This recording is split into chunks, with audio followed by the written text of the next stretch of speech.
Burnout. We should publicly vilify extreme effort, exertion.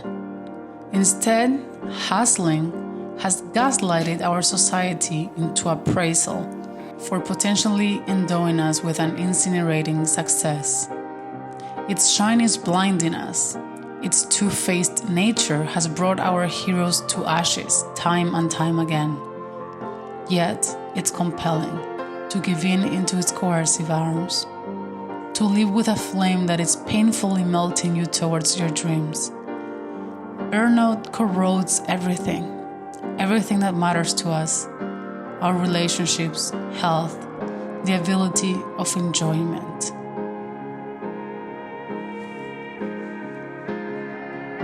Hey humans, how are you? I hope you're well. I hope you're slowly mastering your life. Today, I am bringing you another big painting. It's been a while since I made one of these.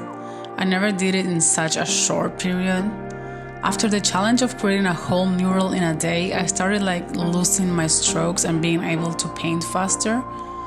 You can probably see that I have more of an impressionistic stroke in this painting. They're thicker with more paint, have more character, and form the composition without being perfectly blended and rendered as I tend to do. The more I learn my craft, the more relaxed I am and the more creative freedom I unconsciously allow myself. After all, I started painting just a couple of years ago, so I'm excited to see where it will take me and how my style will develop. So, on the technical aspect, this is an oil painting on a wood panel. I didn't mix in any mediums. It's 30 inches wide and 40 inches tall. It took me about 4 days to complete. I paint around 3 hours a day, so that's 12 hours total. People always want to know these things, so I make sure to say them. This painting is about burnout. Not long ago, I was feeling awful, and I had gotten one of those trendy candles with a female figure. And when I looked at it burning down, I couldn't help to think, that's how I feel right now. A combination of factors brought me to that point, no doubt. But burning myself out was one of them. Everyone's burnout and threshold might look different. I thought mine was invincible. Those rules didn't apply to me because I was balanced, didn't feel stressed, and built everything I wanted. I would wake up at 4 in the morning, I walked to the gym, had an intense heavy lifting workout, and added some cardio and flexibility training. Come back home, shower, paint, journal, read, meditate, work on the business side of art, create content, post content, answer messages, reach out to people, look for opportunities, and build my network. Work on my skills and personal growth too. I ate once a day to save time and not fasting, drank a lot of coffee to manage it all, and then my one meal was a zero-carb meal with no more than 1,100 calories. I wouldn't stop until I went to bed. I didn't watch shows and movies for years, with rare exceptions. No calling my friends or making new ones, nothing.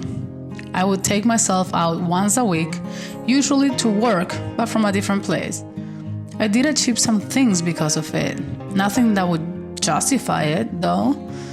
I learned a lot, got some shows, got strong, dropped weight, sold paintings, and ruined my health.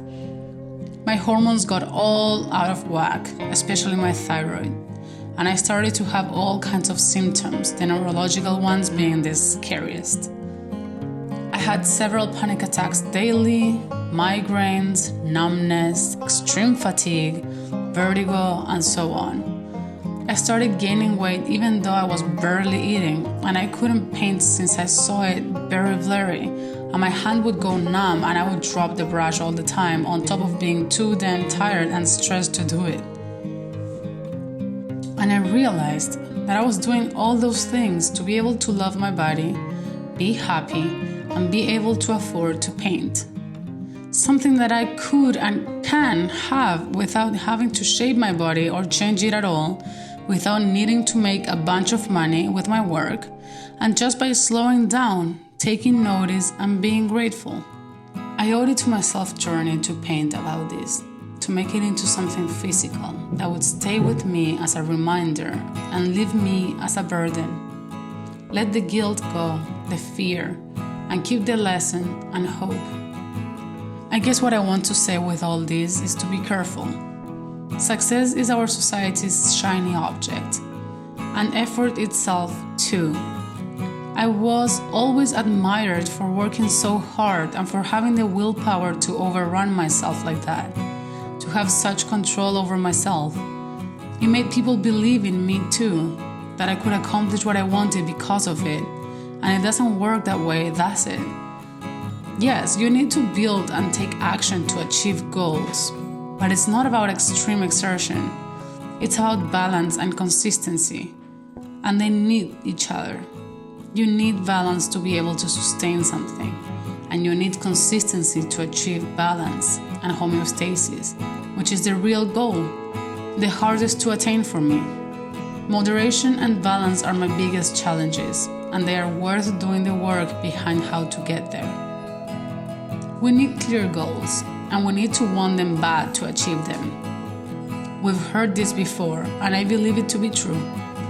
But it's a dance between these and being in the present moment, noticing and being grateful for what it is first.